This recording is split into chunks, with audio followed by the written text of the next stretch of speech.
You can count when you're happy. 1, 2, 3, 4. You can count when you're sad. 1, 2, 3, 4, 5. Or count when you're frightened. 1, 2, 3, 4, 5, 6. Count when you're mad. 1, 2, 3, 4, 5, 6, 7, 8, 9. Counting is wonderful. Counting is marvelous. Counting's terrific. And how? Metamorphosis is basically The Metamorphosis by Franz Kafka from 1915, except with more creepy Lana stalking, some killing, and kryptonite, and Lex Luthor, and Papa Roach. But besides that, it's exactly the same. Oh wait, they used a Papa Roach song. I get it. Just after Lana magically hears Clark from across the street in the previous episode, she goes into a room, nonchalantly opens a strange box she's never seen, and butterflies fly out, which she doesn't seem to find especially creepy. We find that the box was delivered by one Greg Arkin, an extremely disturbed, acne-ridden teenager who is constantly stalking girls and spending the rest of his time with bugs. His mother sees his videotapes of girls and butterflies and threatens that this time she'll really send him to a military academy.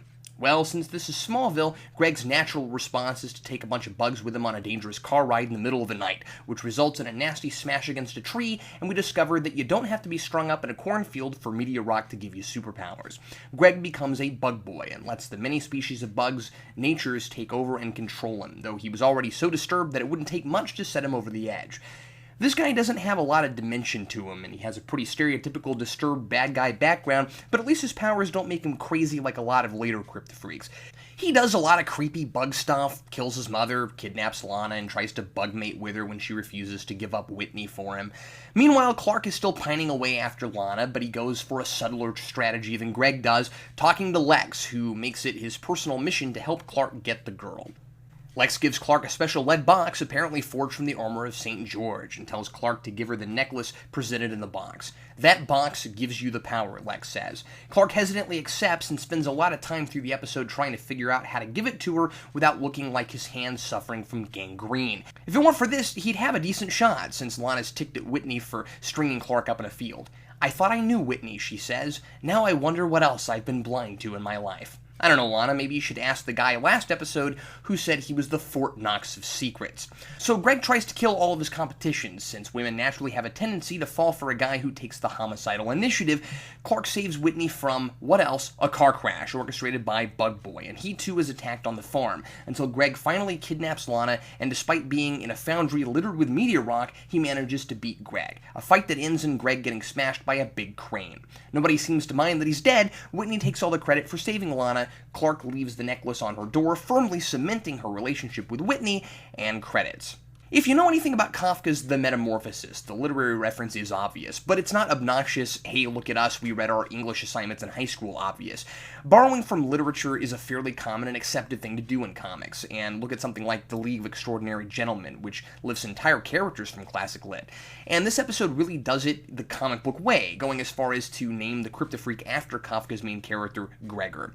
I like that already in the second episode, Clark is gradually learning about his powers and his physiology. Having Lex unintentionally reveal what shields Clark from kryptonite is ironic in a good way, and when Clark uses lead to shield himself from the meteor rock toward the end of the episode, it isn't too convenient. It really does feel like he's learned something, and now he's using it. When Clark saves Whitney from a car fire, he doesn't know how much risk he's putting himself in, and this is a really strong point in the episode's favor. It's unfortunately not an idea afforded to the writers every episode. Eventually, he's gonna have to be invulnerable to this kind of stuff if he's supposed to be Kal-El. Although with the idea that his powers develop slowly, which we see later, I suppose they could have just simply taken a lot longer to develop. At any rate, one criticism always lobbed at Superman is that he's not that heroic because when he saves people, there's often no danger to him. More than once this episode, he puts himself in potential danger, including walking right into a place filled with kryptonite to save someone. Clark is coming off as proactive this episode. He really does try to take Lex's advice, but he decides he can't risk Lana knowing the meteor rock makes his hand look like one of those flashing neon signs that says "Eat it, Joe's." He has no idea where he comes from or why he has superpowers. He has to constantly watch what he says to whom, and the girl he's been in love with since he can remember physically repels him with the only thing that seems to hurt him, which, by the way, is littered all over the town. Yeah, this guy doesn't have it easy despite superpowers. There are a lot of places where he comes off as pathetic in this series, but this isn't one of them. Over and over, he tries to pick up the kryptonite, and I do really like the idea, even though I don't understand what he sees in Lana, that kryptonite symbolizes a forbidden love. The writers are working to really flesh out Lex, to make him likable but complicated. He's helping a high school kid get a girl. Doesn't he have anything better to do with his time? Why is he so fascinated with Clark? There's a great gradual progression here, where we're not told much about his motives yet, but he obviously has them. And at the same time, we're already finding that Lex has helped create his own negative reputation in the past, and that it's not all his father. When Lana tells him they'd met a few years before when she caught him with a girl skinny dipping. Why does the second episode of a reinvention of Superman have to feel like an 80s horror film? Or really, it's like a cross between The Fly and Silence of the Lambs. I'll give it that it's sufficiently creepy if that's what they're going for. For television, all the effects for the gross skin shedding and the spider webs and such look great, and all the weird camera angles help give it this skin-crawly feeling. But the pilot really duped us into thinking this was maybe a family show.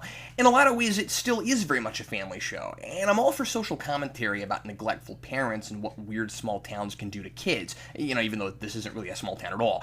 But it also seems to be desperately trying to get the Buffy crowd to watch this. I'm conflicted on this. I guess this item fits squarely in both the good and the bad column. Remember that ridiculous notion in the pilot Clark has that somehow the meteor shower was his fault just because his spaceship landed with it? Well, now that's turning into a through line, dare I say, a character arc. He's still whining about this, now to his parents, and Jonathan tells him what I would say, that he can't blame himself for something he had no control over.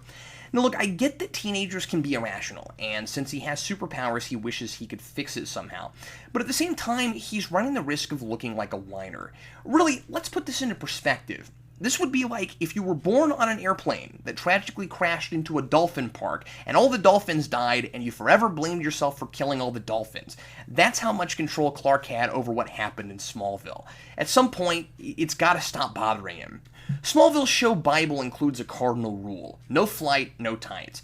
Yet Clark hovers over his bed in the second episode. And this is just playing with fire. We know he's not supposed to fly the whole series, so why tease your audience with it? If he's discovering, or later we'll find, developing, his powers over time, why not just make flying the last thing he gets and not even draw attention to it? Once again, Whitney has no redeeming qualities whatsoever. He only apologizes to Clark for the Scarecrow thing because he needs Lana's necklace back or she's gonna leave him. He takes all the credit with Lana for saving her, when all he did was pick her up out of the cobwebs or cocoon or whatever that was. And yeah, he doesn't know that Clark saved her, but the bug boy is mysteriously nowhere to be found, and neither of them even question what happened to him. A kid Clark used to be friends with just died, and we see nobody grieve at all. I know later on somebody at the school is going to get superpowers and get themselves killed nearly weekly, but this is a fairly uncommon occurrence so far. And Clark has been raised by the Kents, as one viewer reminded me last week in the comments, and so his values keep his powers in check. Okay, fine, but his values are also what prevent him from killing, Superman's #1 rule. So even though he didn't intentionally kill Greg, it should at least kind of bother him a little that he couldn't prevent the bad guy from dying in a fight with him. And now for questions to ask Jarrell when I get to heaven. Number 1. Is Greg a bug boy, or is he made of a bunch of bugs? As much as his powers don't make any scientific sense, there's a lot of talk about instincts taking over, but they're the instincts of a bunch of different species that should totally contradict each other. The weirdest moment is when a crane gets dropped on him and a bunch of roaches come running out. Apparently, he's the Oogie Boogie Man. Number 2, at what point does Chloe become a genius? Because it sure isn't here. Einstein Chloe intensely studies a page of research about bugs and then says, according to this, bugs have a very short life cycle. Wow, that's like the vaguest science lesson ever. What bugs are we talking about? And you needed research to tell you that? Now look, Chloe, I know you're only in 9th grade, but who doesn't know that bugs don't live that long? And let's go ahead and jump over to the scoreboard. We've got one new Kryptofreak this week with Greg Arkin. You can get his bug powers by mixing bug bites and meteor rock. His villain motivation, of course, is natural insect tendencies, and that brings our total so far to 2 Kryptofreaks. We've got one new Lana Stalker, once again Greg Arkin, though it's nice that she's not the only girl he's gone after like so many Kryptofreaks will later, and that gives us, of course, 2 total Lana Stalkers so far. We've got 2 more car crashes, the one that gives Greg his powers, and the one where Greg crashes Whitney's car. That brings our total to 5, and thanks to Ruben, one of our viewers on Facebook, who caught a car crash during Clark's fight with Jeremy Creek last episode that I missed. We've got 4 instances of Clark being affected by green kryptonite. The first is Lex showing him the lead box. The second is Clark opening the box and testing the effects.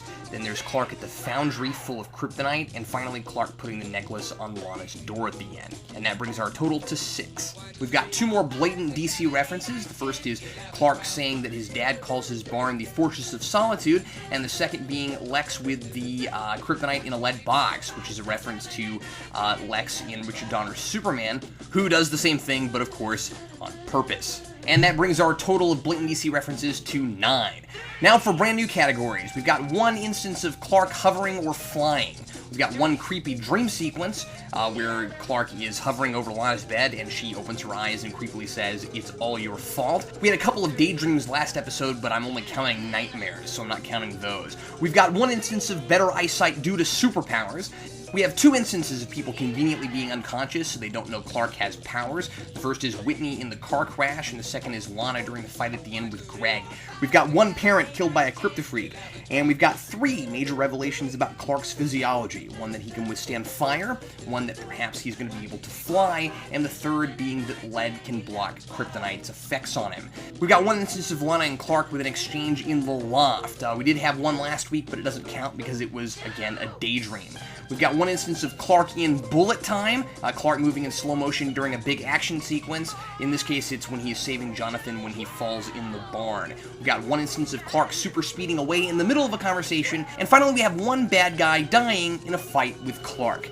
And I'm going to score Metamorphosis a 3 out of 4. Was there an item I missed in any category? Send me a personal message on Geekvolution on YouTube, and I'll be sure to add it to the count. I'm Captain Logan, and consider this episode counted.